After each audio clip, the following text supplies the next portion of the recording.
Bienvenue sur Domotique Chronique, le podcast qui décrypte et explique la domotique et plus largement la maison connectée afin de la rendre simple et surtout accessible pour tous.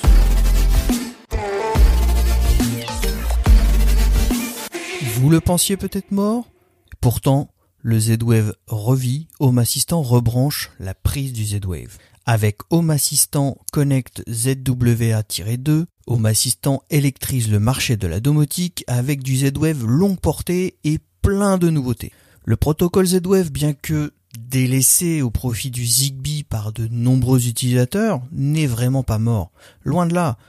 La Z-Wave Alliance continue d'innover pour son protocole. Un protocole aux nombreuses qualités, d'ailleurs souvent comparé au protocole Zigbee. Malheureusement, le Z-Wave affiche des tarifs élevés par rapport au périphérique Zigbee, ce qui a fait grandir la communauté Zigbee au-delà de celle du Z-Wave sur ces dernières années. Pourtant, le Z-Wave a bien des choses à nous livrer quand le Zigbee ne peut nous les offrir. C'est pourquoi le protocole Z-Wave pourrait bien revenir en force sur cette fin 2025 et les années qui suivent, et probablement grâce à Nabucasa et Home Assistant. En effet, Home Assistant risque d'être un vecteur important de ce fameux comeback du Z-Wave, même si, on le sait, ce protocole n'est jamais réellement parti. Bien que ce protocole se fasse plus discret ces dernières années, les annonces autour du Z-Wave sont fréquentes. Entre de nouvelles spécifications et de nouveaux adhérents à l'Alliance, il fallait bien s'attendre à un comeback pour celui qui est probablement un des accélérateurs de l'adhésion domotique sur ces 15 dernières années. En effet, le protocole Z-Wave est arrivé dans le monde de la domotique là où on avait des protocoles plutôt basiques, type 433 MHz, sans retour d'état, sans sécurisation, sans maillage, bref, la domotique du passé. Puis un jour le Z-Wave est arrivé proposant ce fameux maillage, cette notion de sécurisation des échanges, cette notion de retour d'état, et là la domotique s'est transformée, s'est propulsée, s'est convertie chez Monsieur Tout-le-Monde et on en connaît maintenant le succès que l'on connaît, que l'on voit au quotidien sur Domoblog, grâce au Z-Wave en partie, mais également au Zigbee et amateurs maintenant, enfin tout le monde que nous connaissons, mais il faut bien garder en tête que le Z-Wave est un des déclencheurs du phénomène domotique et maison connectée que nous avons aujourd'hui, c'est indéniable. Parlons donc sans plus attendre maintenant de la nouveauté Home Assistant de cet été, le mois d'août où en général tout est un peu mort et on attend les annonces de début septembre à la rentrée avec l'IFA de Berlin, eh bien Nabucasa, qui ne fait jamais les choses comme tout le monde, a décidé de surprendre tout le monde en plein milieu du mois d'août et sortir l'annonce de son nouveau périphérique en plein milieu de cette période estivale. Home Assistant Connect ZWA-2, c'est son nom de code et c'est une antenne Z-Wave, vous l'aurez compris, qui voit loin et qui se voit de loin. Du haut de ses 35 cm de hauteur, ce n'est clairement pas une antenne domotique qui fait dans la discrétion. Rien que sur son aspect, c'est déjà un module très atypique. La lumière en son sommet pourrait presque se révéler utile pour prévenir les avions de sa présence, tant elle est haute, comme les éoliennes que l'on peut voir dans les champs autour de chez nous. Blague à part, c'est tout simplement l'antenne domotique la plus grande et imposante que j'ai vue, tout protocole confondu. On parle habituellement des dongles USB qui ressemblent plus à un stick USB, une clé USB. Là, on est clairement sur une antenne, c'est indéniable, de par sa forme, de par sa hauteur, de par ses caractéristiques, c'est une antenne domotique et une antenne probablement de qualité. Rien que dans l'apparence, ce contrôleur est déjà unique, mais l'apparence n'est finalement qu'un détail, le plus important se cache sous la coque. Home Assistant Connect ZWA-2, c'est probablement le moyen ultime de connecter des périphériques sur le protocole Z-Wave au système domotique. Son objectif est de connecter toute la maison et même au-delà. Supportant toutes les générations et spécifications du protocole Z-Wave, cette antenne n'aura aucun problème pour accrocher un périphérique Z-Wave où qu'il soit dans la maison et quelle que soit sa génération. J'ai d'ailleurs moi réutilisé mes anciens modules de première génération qui s'y accordent sans problème. Oui, vous vous souvenez, à une époque, les ampoules connectées n'existaient pas encore réellement et c'était des douilles connectées. Eh bien j'ai encore ça, j'ai associé ça avec mon antenne ZWA et ça fonctionne très très bien. Pourtant, c'est un périphérique qui a une quinzaine d'années. Il en va de même pour les sondes de température et humidité ST814 d'Everspring, qui sont d'ailleurs toujours d'excellente qualité et fonctionnent toujours aussi bien. Eh bien là aussi, pas de problème pour associer ces modules, qui sont pourtant des modules d'une dizaine d'années eux aussi. Alors si la couleur du plastique a jauni, les performances sont, elles, toujours bien au rendez-vous. Tout ça pour dire que cette antenne va pouvoir prendre en charge les différentes générations de Z-Wave sans aucun problème, mais va surtout apporter une grande nouveauté pour permettre d'aller encore plus loin, et c'est le cas de le dire, puisque cette antenne comporte du Z-Wave LR. LR pour long range, longue portée, et donc on va pouvoir faire du Z-Wave à très grande portée. Quand on parle de longue portée, on ne parle pas de 150 mètres, mais bien de centaines de mètres, voire des milliers de mètres.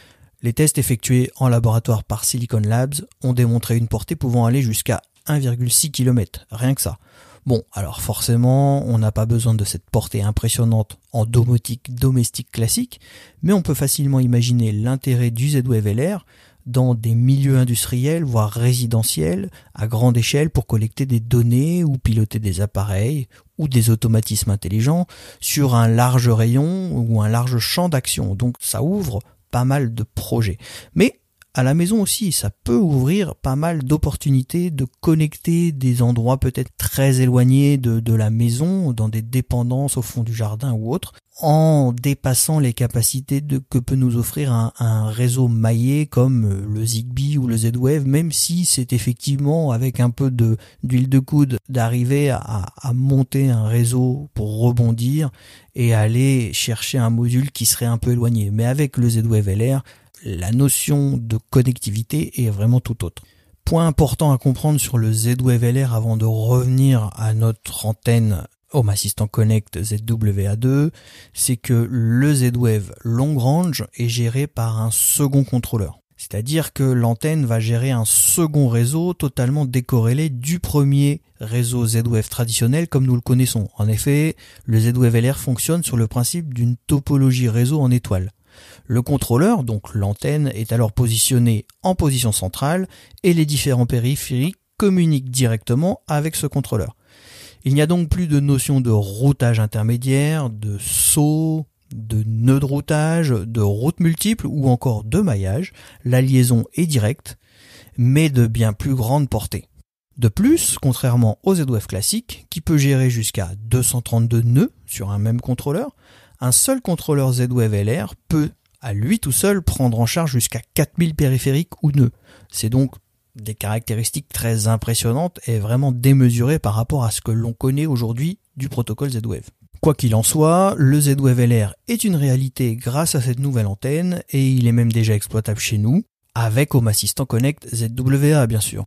Des marques commencent d'ailleurs à proposer des périphériques Z-Wave LR, notamment Shelly. J'ai eu l'occasion de tester ce protocole durant les tests avec cette nouvelle antenne pendant plusieurs semaines et je dois avouer que c'est assez impressionnant. Pour essayer de pousser dans ses retranchements le protocole, j'ai réalisé un test un peu improbable qui était de connecter un micromodule Z-Wave LR Shelly au milieu de la forêt derrière chez moi. C'est un micromodule, donc qui doit être alimenté en 230 volts. J'ai donc utilisé une batterie nomade de type Blue Yeti que nous avons testé ces dernières semaines sur le blog pour disposer d'une connectivité courant secteur au milieu de nulle part et en l'occurrence au milieu des bois pour cette expérience. À une distance d'environ 200 mètres voire un peu plus de la maison et donc de l'antenne, j'aurais d'ailleurs pu pousser l'expérience un peu plus loin, mais déjà 200 mètres me paraît être une distance raisonnable pour les multiples usages qu'on peut avoir à la maison et aussi parce que j'avais un petit souci technique, c'est que j'ai utilisé une instance Home Assistant qui n'était pas connectée sur internet et donc je devais passer par mon Wi-Fi. Mon Wi-Fi a décroché bien avant les 200 mètres, donc j'ai déposé la batterie au milieu de la forêt, je suis revenu jusqu'à chez moi pour ouvrir l'application et essayer de piloter le module.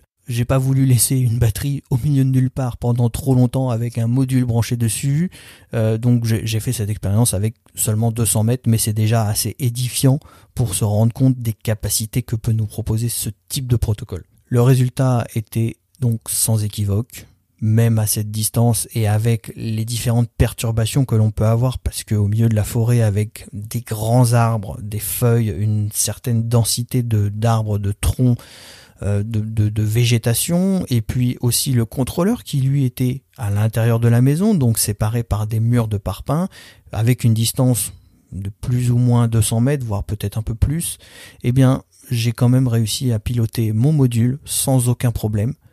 Avec cette distance, c'est assez impressionnant. Un module classique Zigbee ou Z-Wave standard aurait lâché bien avant et j'aurais perdu la communication peut-être en passant le portail.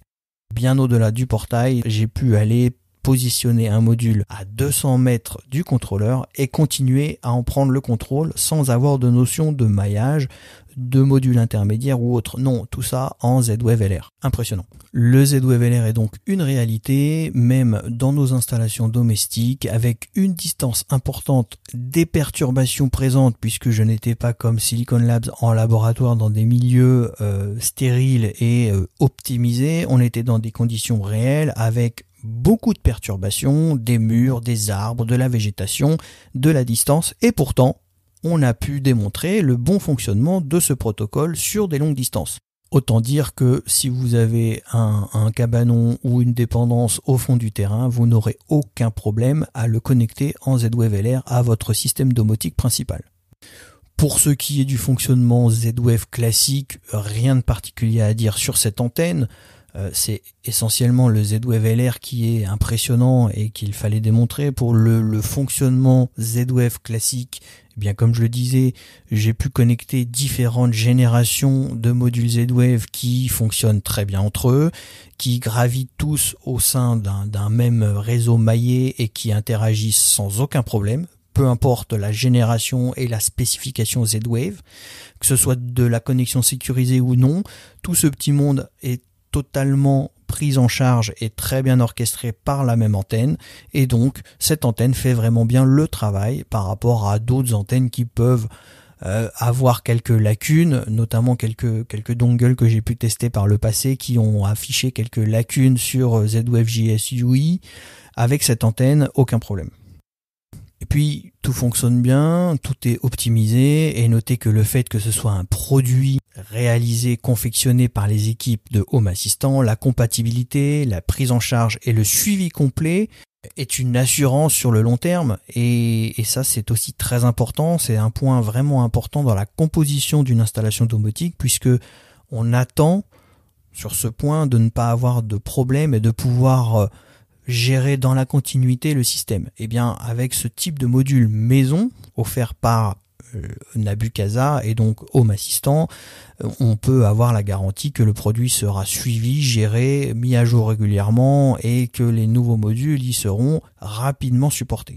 Je n'ai donc rien à dire si ce n'est que cette antenne est assez bluffante. Sur le fonctionnement global de cette antenne, elle fait le boulot avec Home Assistant et le plugin qui est forcément optimisé pour cette antenne. Le maillage Z-Wave est excellent. Au-delà de ça, c'est un rendu non seulement par la qualité de l'antenne, mais aussi et surtout par la densité des routeurs Z-Wave qui vont composer votre réseau. Donc forcément, si vous avez un bon maillage constitué de pas mal de routeurs et de plusieurs modules, vous devriez avoir une bonne qualité de réseau Z-Wave. Peu importe le contrôleur, même si cette antenne a effectivement des capacités de peut-être de capter des signaux mieux que d'autres antennes. Mon seul regret finalement face à cette antenne, c'est que l'équipe ait conservé une connectivité USB dessus.